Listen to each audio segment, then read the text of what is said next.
La plus grande tristesse dans la vie de William Sheller n'était pas ses échecs professionnels ni la pression de la célébrité. C'est la perte de sa mère, Helen Sheller, qu'il aimait et considérait comme la plus grande inspiration de sa vie, lorsqu'elle est décédée d'une maladie cardiaque en 1975, alors que William n'avait que 29 ans.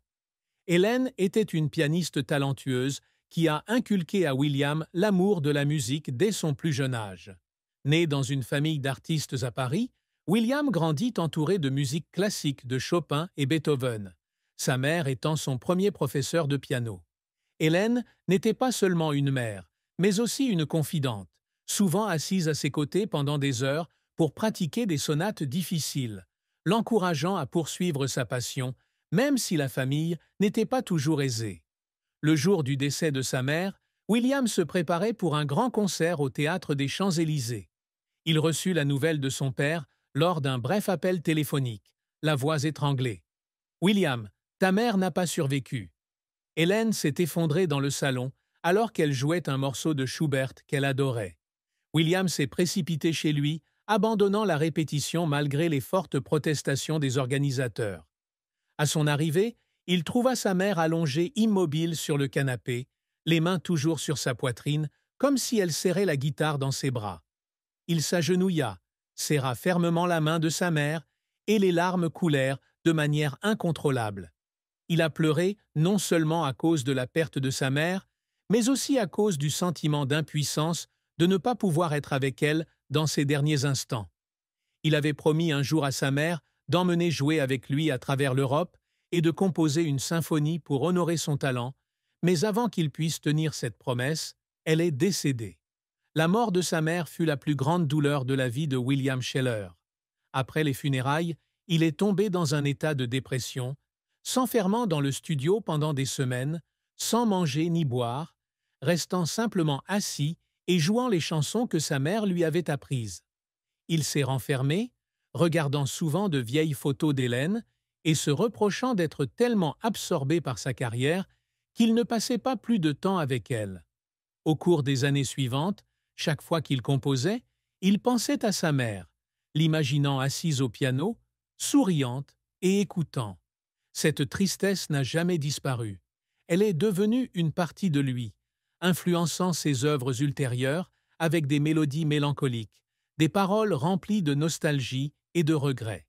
Chaque fois qu'il interprétait Un homme heureux, une vraie chanson de lui, mais dans cette histoire supposée avoir été écrite pour sa mère, il ne pouvait s'empêcher de pleurer, comme une façon d'exprimer ses sentiments.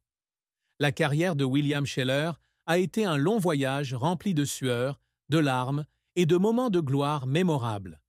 Né à Paris, il a grandi au milieu des anciennes rues pavées et de l'atmosphère artistique typique de la capitale française.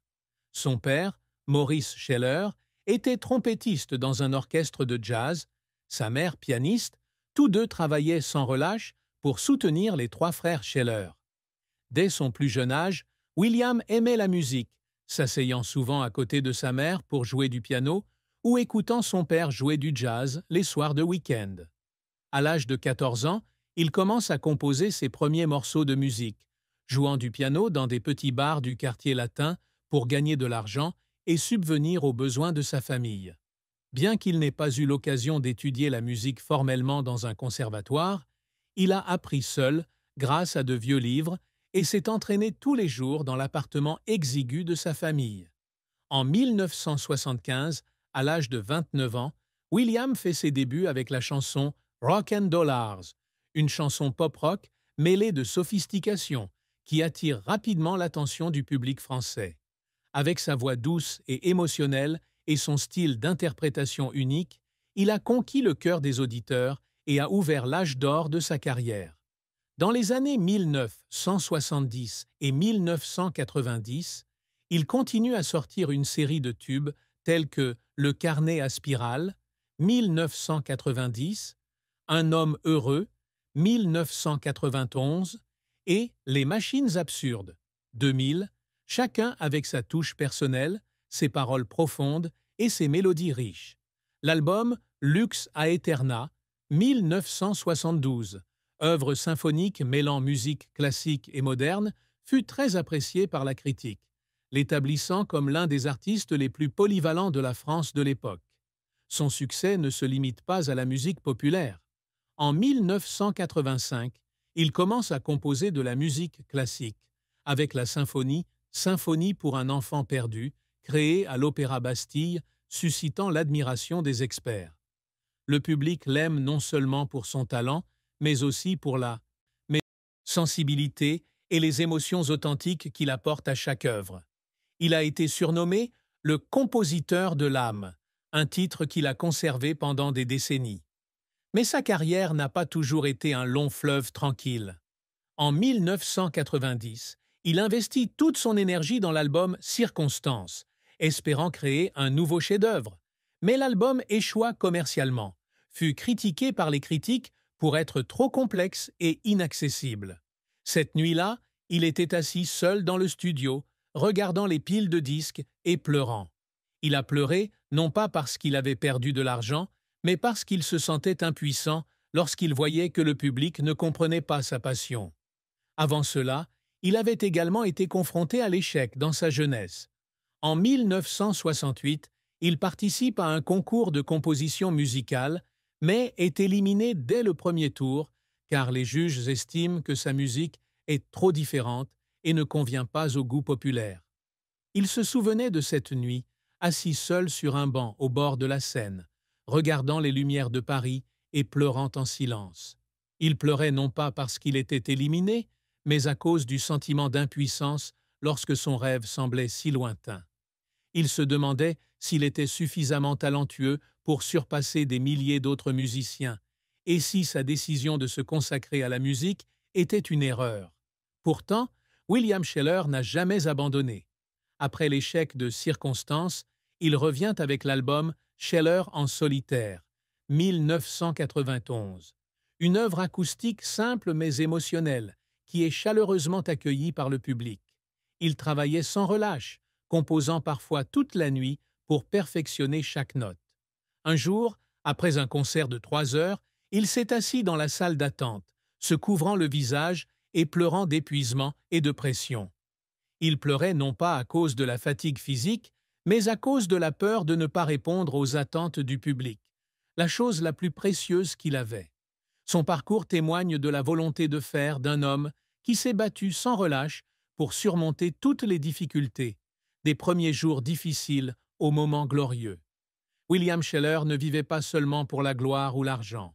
Pour lui, la véritable réussite réside dans la capacité à susciter l'émotion chez le public et à laisser un héritage musical intemporel. L'un de ses plus grands objectifs est de composer une symphonie complète en l'honneur de sa mère, une œuvre qu'il espère voir jouer dans les plus grandes maisons d'opéra du monde entier. En 2005, à l'âge de 59 ans, il achève Symphonie pour Hélène, une symphonie de 40 minutes créée à la salle Pleyel à Paris. Il se tenait sur scène, les yeux remplis de larmes tandis qu'il écoutait le public applaudir sans fin, sentant que sa mère était quelque part là, souriante et fière de lui. Composer une symphonie n'est pas facile.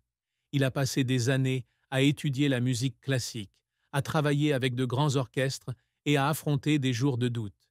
Il y avait des nuits où il restait éveillé toute la nuit dans le studio, jouant chaque morceau de musique encore et encore pour trouver la perfection. Mais lorsque la symphonie fut terminée, il sentit que tous les efforts en valèrent la peine. Cette œuvre n'est pas seulement une réussite personnelle, mais aussi un profond hommage à sa mère, qui a jeté les bases de sa carrière. Chaque année, il organise des concerts commémoratifs pour Hélène, jouant ses morceaux de musique préférés, comme une façon de la garder dans son cœur. Un autre objectif qu'il a toujours poursuivi est de combiner la musique classique avec la musique pop, apportant ainsi un nouveau style musical au public. Alors que beaucoup pensaient que les deux genres ne pouvaient pas se mélanger, il a continué à expérimenter et à innover.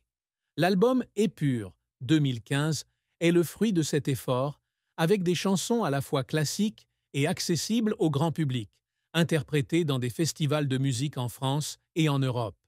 Il a déclaré un jour « Je veux que ma musique soit un pont entre le passé et le présent ». Pour y parvenir, il a passé des heures à pratiquer le piano, à composer des morceaux de musique complexes malgré son âge avancé. Malgré ses nombreux succès, William Sheller a toujours eu le sentiment que ce n'était pas suffisant. Après la mort de sa mère, il a décidé de vivre une vie plus significative, non seulement pour lui-même, mais aussi pour ceux qui l'entouraient. Mais la pensée obsédante de ne pas pouvoir être auprès de sa mère dans ses derniers jours l'a fait ne jamais se sentir satisfait de ce qu'il avait accompli. Il se demandait souvent s'il méritait vraiment son succès, si ses œuvres pouvaient compenser les pertes dans sa vie personnelle. La plus grande réussite à laquelle il aspirait, une vie épanouissante avec sa famille, où sa mère pourrait être témoin de son talent, restait insaisissable. Amour et marre.